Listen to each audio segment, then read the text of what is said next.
de la Calavera, ¿sí? O el Gólgota, fuera de la ciudad. Acuérdense que él salió de la ciudad con la cruz, atravesó todos unos pocos de calles de la ciudad y salió de la ciudad con la cruz. Él tenía que morir afuera de la ciudad.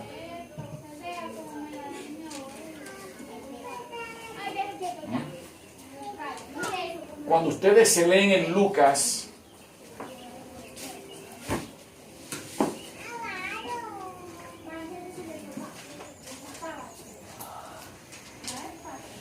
en Lucas 22, versículos 39 a 46.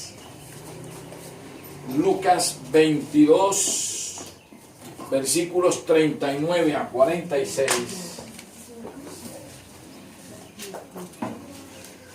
Vamos a leerlo detalladamente para resaltar algo aquí.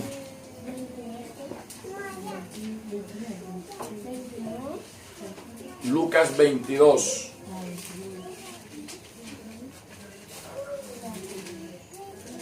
Al 46. ¿Sí vas cogiendo? Ya canta rápido. Ya me he dado cuenta de eso. Usted ve. ¿Ya lo tienen los pasajes? Bueno. Yo estoy contento con este grupo. Porque este grupo está mostrando una capacidad de captación tremenda. ¿Sí? O sea, yo me estoy dando cuenta que aquí entienden rápido. Y eso indica una sola cosa. Que aquí realmente está el Espíritu Santo. Porque ahora más tardecito vamos a buscar en la Biblia los pasajes donde Cristo dice que el único que nos hace entender estas cosas es el Espíritu Santo.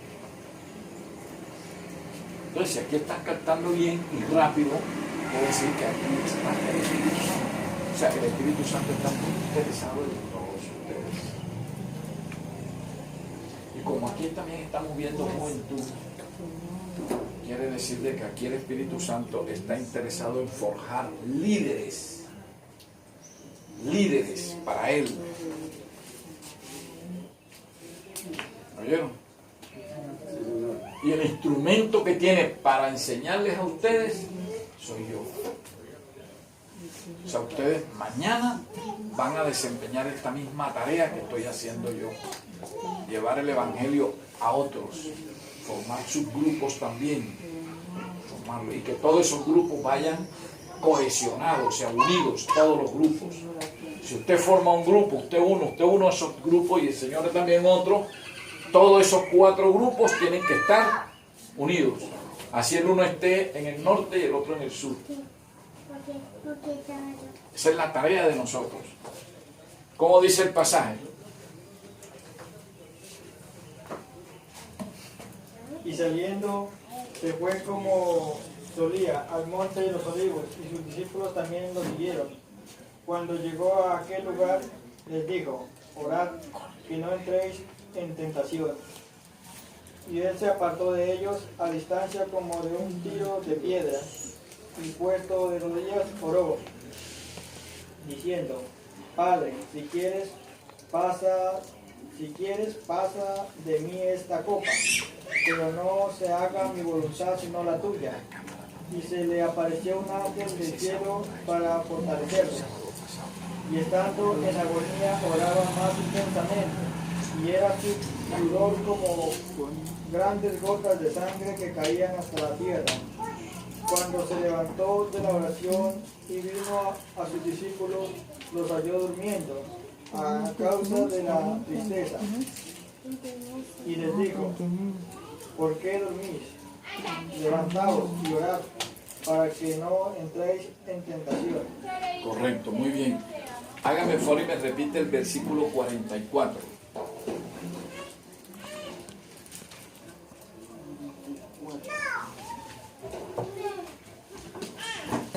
Y oraba con más insistencia, y sus su sudor se convirtió en grandes gotas de sangre que caían hasta el suelo. Dice ahí el versículo 44 que estando él en agonía, o sea, literalmente quiere decir se estaba muriendo. Así como cuando ustedes ven una persona que está en una cama enferma y hay un momento en que está agonizando, o sea, ya está, ya para morirse, ya está agonizando, está, como dice uno por ahí, está en las últimas. Así estaba Cristo en ese momento ahí. Pero en ese momento Cristo todavía no había sido llevado ni a juicio, ni había sido condenado, ni había sido llevado a la cruz. Ojo con esos detalles. Estaba próximo a que lo llevaran, porque ahí en ese Getsemaní, en ese sitio fue donde lo detuvieron, lo cogieron preso. Pero antes de que lo detuvieran, él estaba orando, estaba con los discípulos allá y él se retiró y estaba orando. En ese momento en que él estaba orando, fue cuando Satanás le lanzó el ataque despiadado contra él. Ahí, o sea que Satanás quería matarlo ahí. Satanás no quería que Cristo llegara hasta la cruz, porque él sabía que si Cristo llegaba hasta la cruz, lo derrotaba. Entonces quiso matarlo, fue ahí en el Getsemaní. Por eso dice que él entró en agonía. O sea, él sintió que ya se estaba muriendo. Sintió la agonía de la muerte. Me estoy muriendo en este momento aquí. Satanás me está matando aquí. Y el esfuerzo que hacía era tan grande por resistir ese ataque, que dice la Biblia que su sudor eran gotas de sangre. O sea, fue cuando el cuerpo humano llegó a la máxima expresión de resistencia contra el pecado. Y eso pudo hacerlo nada más él.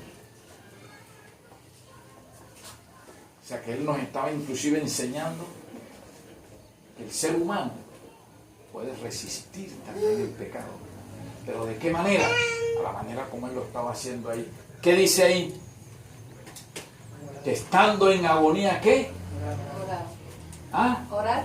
Oraba más intensamente.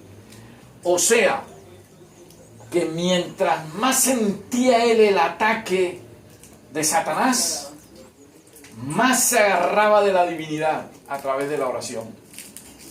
Nunca se despegó de su Padre. Y sabemos que nunca se despegó porque dice oraba más intensamente. Usted cuando ora es porque está pegado a su Padre Celestial. Cada vez que usted ora, usted está agarrado a la divinidad. Está en contacto directo con la divinidad. Entonces él, entre más ataques sentía, que sabía que se estaba muriendo en ese momento, más se agarraba de la divinidad. Eso es lo mismo que debemos hacer nosotros. Cuando sintamos la tentación, y aun cuando la tentación sea más fuerte deben ser nuestras oraciones para resistir el ataque satánico. Por eso la palabra de él dice: resistid al diablo y huirá de vosotros. La manera de resistirlo es con la oración. La oración del justo puede mucho, dice la palabra. Usted, a través de la oración, usted consigue maravillas, como la oración sea sincera, con fe. Por eso dice, la oración del justo, con fe, dice, puede mucho. Usted ve un enfermo, usted llegó con fe, sabiendo que usted es miembro del pueblo de Cristo, que le cumple sus mandamientos y todo, y vive de acuerdo a la doctrina de él. Usted llega, le impone las manos, ora y se sana. Y no solamente se sana. Dice la Biblia que además de que arriba le imponen la sanación, no es usted. Pero nosotros no tenemos poder para sanar. Es el de arriba. Nosotros somos unos instrumentos nomás. Unos medios. La manera como opera el Espíritu Santo. Dice que no solamente se le da la salvación, sino que le son perdonados los pecados en ese mismo instante al enfermo. ¿Sí saben que está en la Biblia? Sí. ¿Ah? Sí. ¿Sí lo han leído? No, leer no. No, pero sí ya lo digo. ¿Ah? El otro día lo había dicho yo también, pero no lo leí. Pero ustedes lo encontraron en la Biblia, ¿verdad? No. Vamos a buscarlo. No. Vamos a buscarlo.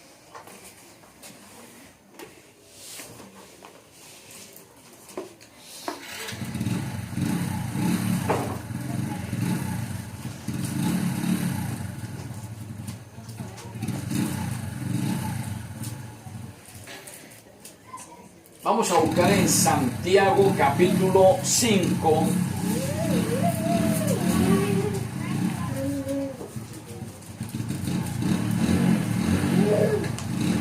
Ya, Santiago capítulo 5, versículos 14 y 15.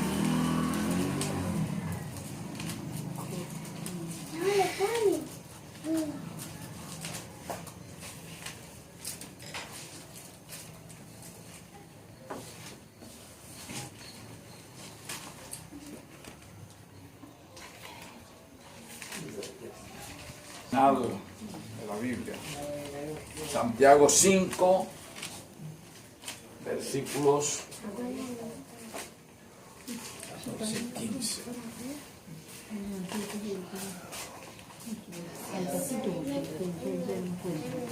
Santiago está para acá. ¿Ya? Léanlo en voz alta, a ver aquí, Johnny. Porque esté enfermo, que llame a los presbíteros de la iglesia para que rueguen por él, ungiéndolo con aceite en el nombre del Señor. La oración hecha con fe salvará al enfermo. El Señor lo levantará, y si ha cometido pecados, le será perdonado. ¿Se mintió cuando se dijo eso hace rato? No, ahí está en la Biblia. Repítalo otra vez, hágame el favor. El que esté el que esté enfermo, que llame a los presbíteros de la iglesia para que rueguen por él, ungiéndolo con aceite en el nombre del Señor. La oración hecha con fe salvará al enfermo. El Señor lo levantará, y si ha cometido pecados, le será perdonado. ¿Está bien? Con la oración de fe.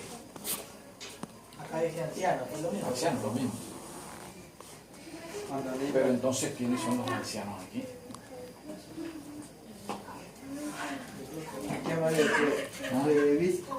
¿Quiénes son? ¿Luis? No. Yo no. ¿Usted? No. ¿Ya? Entonces, ¿qué es lo que tenemos que hacer? ¿Qué es lo que tenemos que hacer? Organizarnos. Primero que todo, tienen ustedes que hacerse partícipes del pueblo de Cristo. Y después que sean parte del pueblo de Cristo, que saben ustedes que eso se consigue a través del bautismo, entonces hay que organizarlos para que de aquí salgan los ancianos. Y empezar a organizar el grupo como está dicho en la Biblia. Y así sí vamos a avanzar. ¿No lo creen? Así es. Así es, porque aquí no se está hablando nada inventado. Lo que dice la Biblia. Las mujeres tienen su trabajo también dentro del grupo.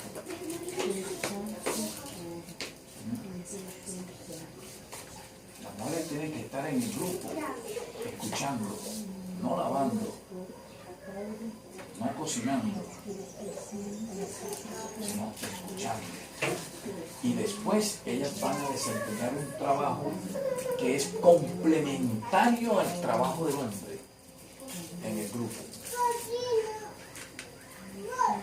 Y ya después veremos cuál es el trabajo de ustedes y el mío y cuál es el trabajo de las mujeres.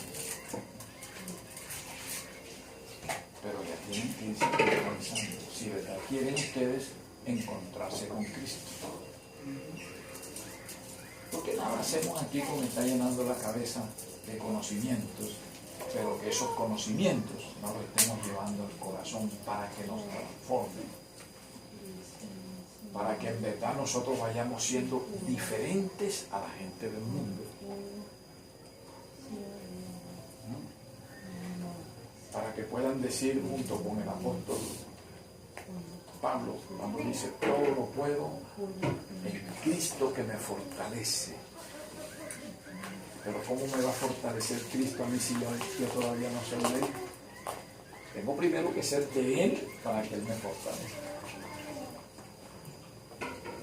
Bueno, entonces fíjense ustedes la diferencia que hay entre uno que es de Cristo con el otro que no es de Él. Eso es importante tenerlo claro. Entonces aquí regresando al estudio del santuario, el primer mueble simbolizaba primeramente la cruz. Segundo, ¿qué simbolizaba el fuego? Ya ustedes lo saben. Juicio. ¿Ah? Juicio. Juicio. ¿Y quiénes son los pecadores? ¿Cristo o nosotros? Nosotros somos los pecadores. Entonces, ¿quiénes son los que merecen el juicio? ¿Cristo o nosotros? Nosotros somos los que merecemos el juicio, ¿verdad? Y si nosotros somos los pecadores, la palabra de Él dice en la Biblia,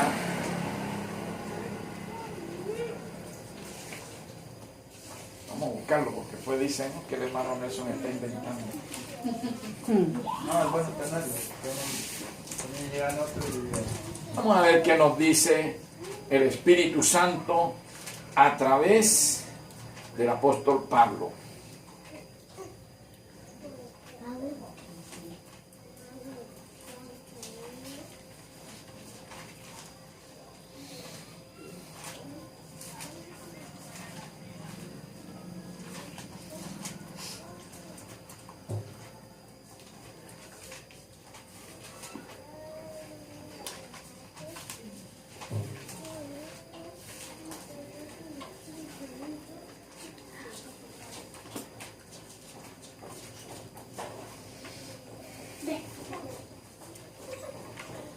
Vamos a buscar en el libro de Romanos, capítulo 6, versículo 23.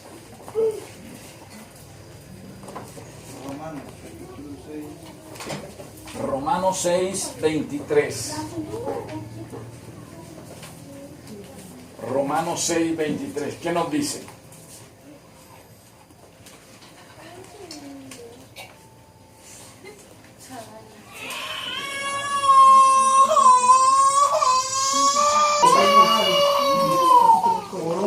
Está el pecado, Él nos paga con la muerte, por otra está Dios, Él nos regala la vida eterna en Cristo Jesús nuestro Señor. Eso, allá como dice, repítalo. Porque la paga del pecado es muerte, mas la dádiva de Dios es vida eterna en Cristo Jesús, Señor nuestro. La dádiva, o sea, el regalo. Entonces, Romanos 6, 23.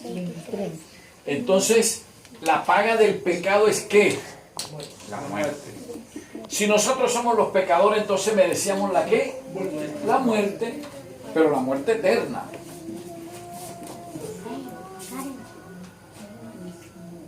¿Y qué vino a hacer Cristo entonces aquí a la tierra? ¿A qué? A pagar nuestros pecados. Y para Él poder pagar los pecados nuestros, entonces Él sufrió la muerte que merecíamos nosotros. O sea, Él resistió el juicio. Él recibió el juicio que merecíamos nosotros, lo recibió Él. Para pagar los pecados de nosotros, no los de Él, porque Él no cometió pecado nunca.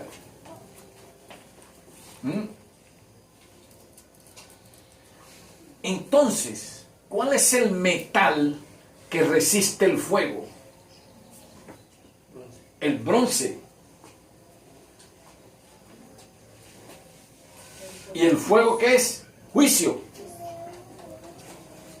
O sea que cada vez que se mataba un cordero aquí y se hacía la candela para quemar el cordero, esa candela estaba simbolizando ¿qué? Juicio. El juicio. Y el bronce que estaba ahí estaba resistiendo la candela, o sea, estaba resistiendo ¿qué? El juicio. Y entonces el bronce simbolizaba ¿a quién? ¿Quién era el que estaba resistiendo el juicio? Cristo. Entonces el bronce simbolizaba ¿a quién? A Cristo. Claro.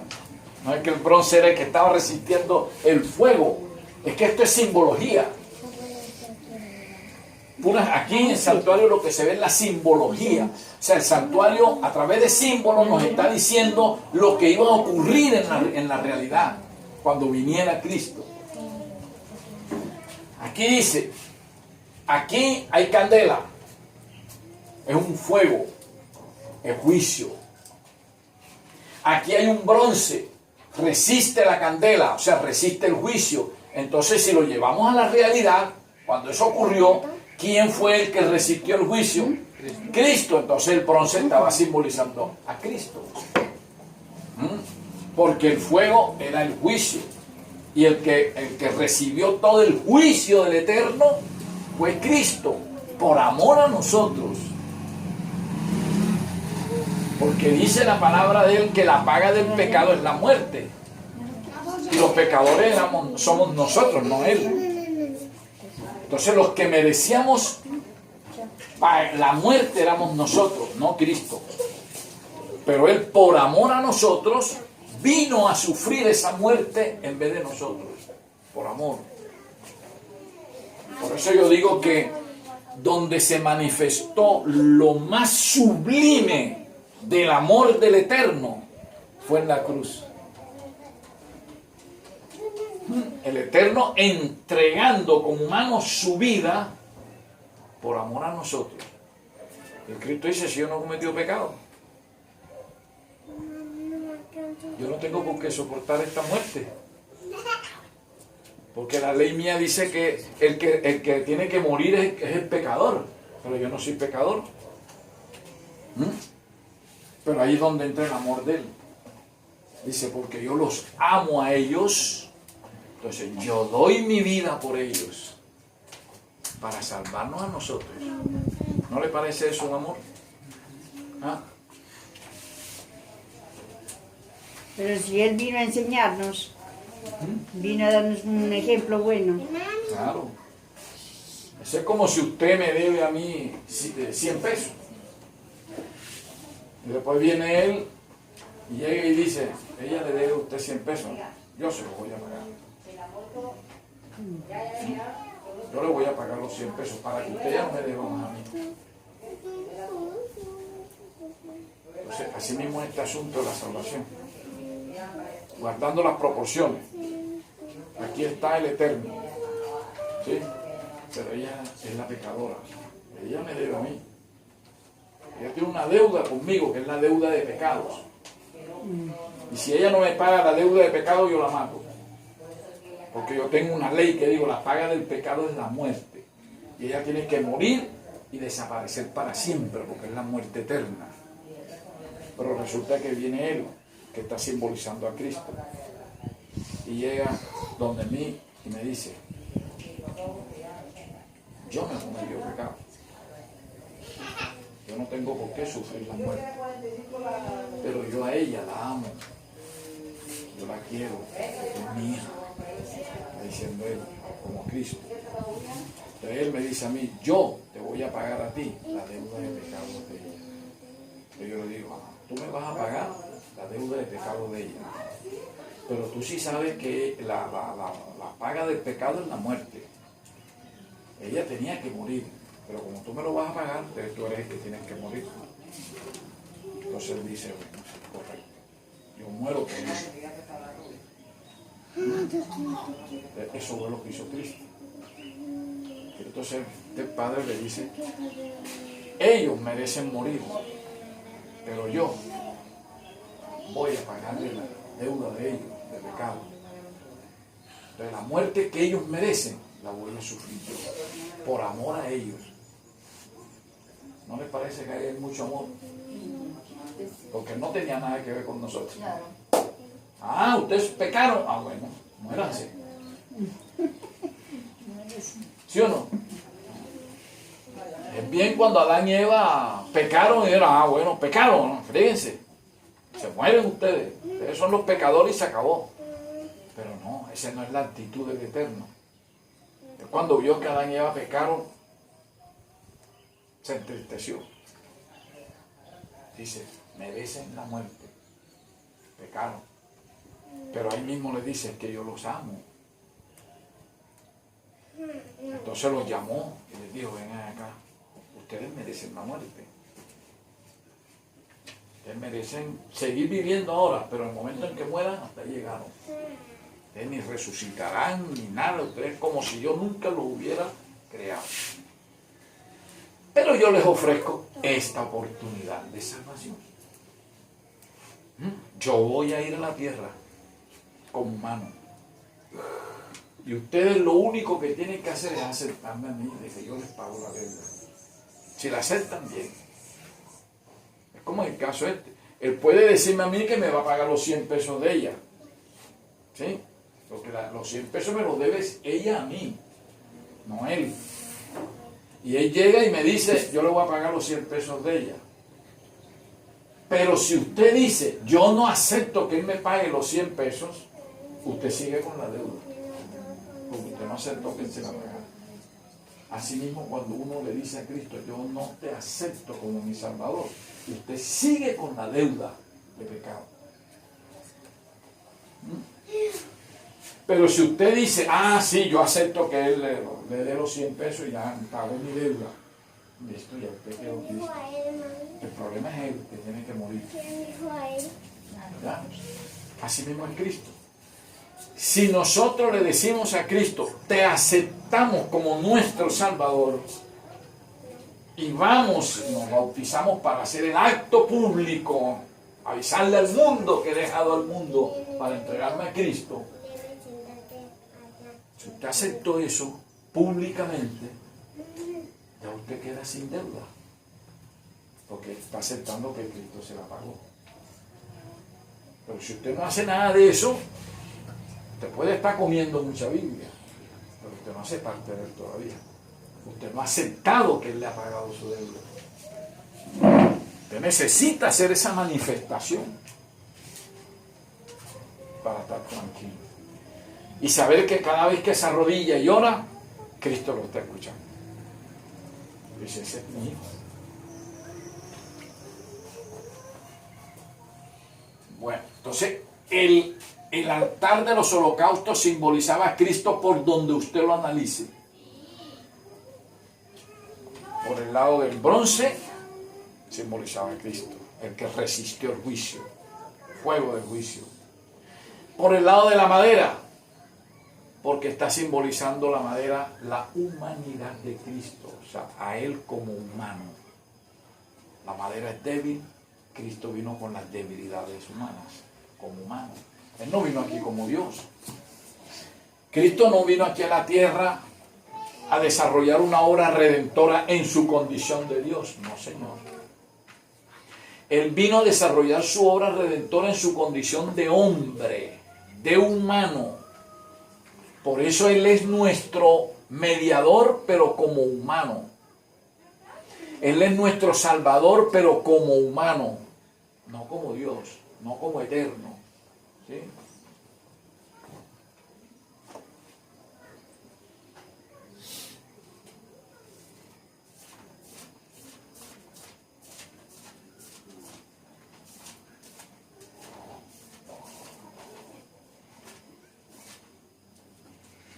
Vamos a buscar Primera de Timoteo.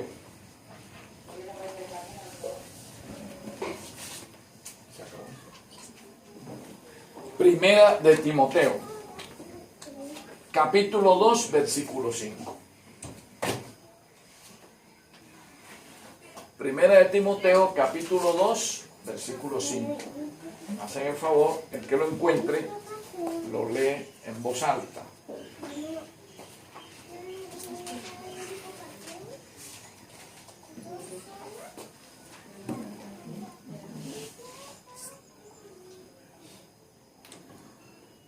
Y también el que lucha como atleta no es... No. ¿no es? Primera de Timoteo, capítulo 2, versículo 5. Esto es demostración del juicio de Dios para que... No.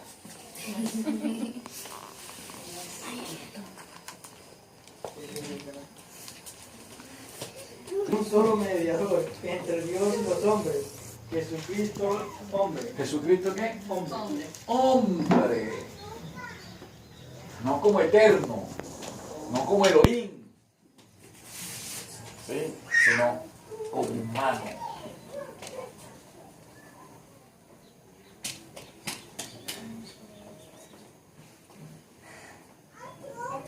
¿Timoteo qué? ¿Ah? ¿Capítulo qué? 5.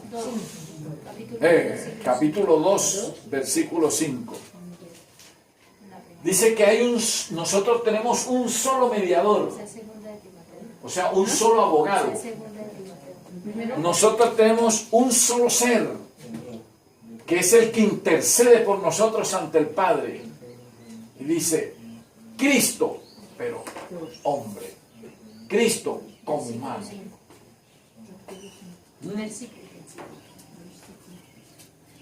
Entonces, ¿dónde quedan todos esos tales intercesores que la Iglesia Católica nos coloca?